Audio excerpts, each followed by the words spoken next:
Hi guys, welcome to another exciting lesson. It's Miss Beatty here. I wanted to talk about the disarmament conferences during this time period, and we'll be looking at the Washington Conference, the London Conference, and the Geneva Conferences. So, before we move on, I think it's important for you to understand what I mean by disarmament.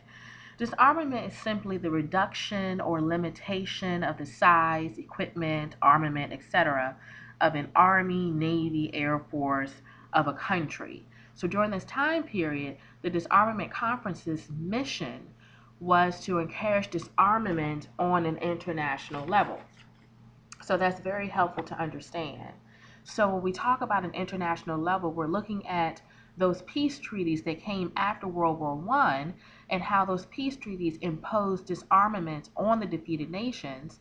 And it was hoped that the League of Nations would encourage disarmament at an international level as well. So therefore, several disarmament conferences took place in the interwar period with mixed results. And again, those disarmament conferences were the Washington Naval Agreement, the London Conference and Treaty for the Limitation and Reduction of Naval Armament, and then the Geneva Disarmament Conferences.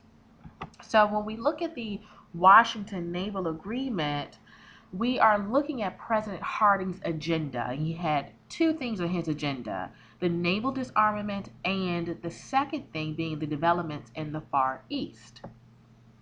Now, the Washington Naval Conference is really a bunch of um, different agreements that were born out of this one conference. So I'm not going to go into too much detail about the different agreements, but rather I'm going to spend time speaking about the meaning or the purpose or the impact of having these conferences. So I'm going to allow you a little time to look at the 4-power agreement and the 5-power agreement and just read that to yourself so you can see what type of agreements were born out of the Washington Naval Conference.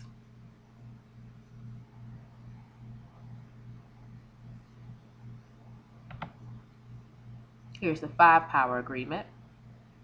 Again, this one is also born out of the Washington Naval Conference.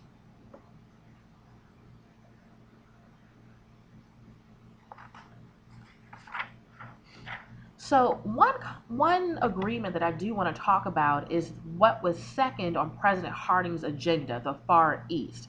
And out of this agenda, the result was a non-power treaty. Now, this treaty obviously called the non-power treaty, but it involved the USA, Japan, China, France, Great Britain, Italy, Belgium, Netherlands, and Portugal. And its mission was to have an open door policy for trade with China. Now, why an open door policy with trade? Well, the U.S. feared being shut out of China's lucrative market, so Teddy Roosevelt, Secretary of State, articulated the desire for unrestricted access to China's markets. In other words, he wanted an open door policy with trade with China, or for trade with China. My apologies. So, if China agreed to that, China's authority or China's authority, my apologies, other countries agreed to respect China's authority, and Japan agreed to give back Chinese territory.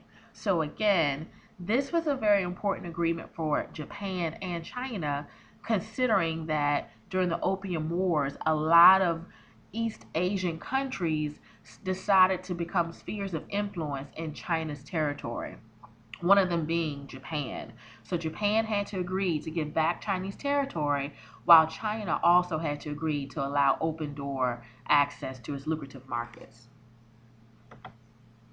So, to what extent were the Washington Naval Agreement successful? Well, obviously, the first step towards agreeing to have a conference is very successful. So, number one, first steps towards the application of a disarmament, meaning having discussions about this, is very successful. We can all sit down with the signatories and the members of the League of Nations and talk about why there should be a need for disarmament, which is a very much a great success. Number two, the signatories are making clear limitations on the use of armaments.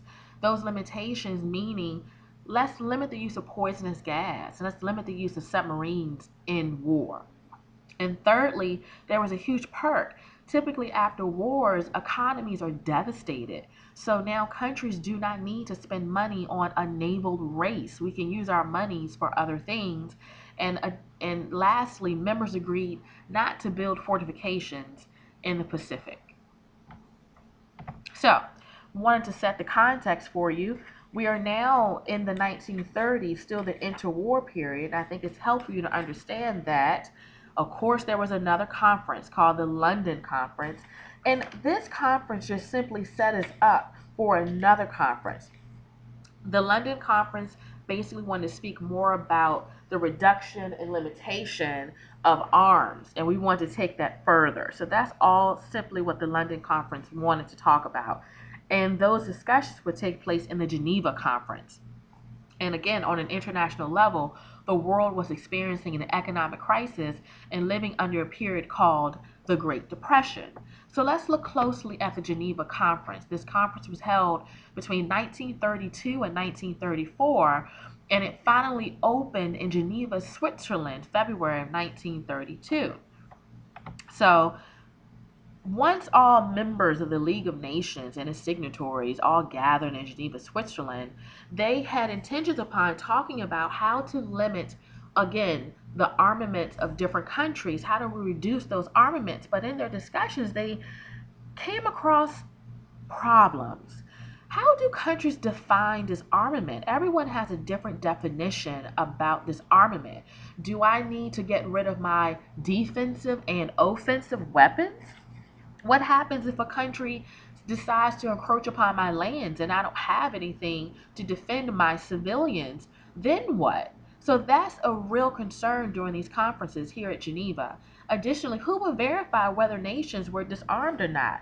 Who will go into these countries to look at their arsenal supply to be sure that they are disarmed? So these are real problems, but not met with real solutions. So what do members of the League of Nations do? And here we can look at a very classic example here, clashes between France and Germany.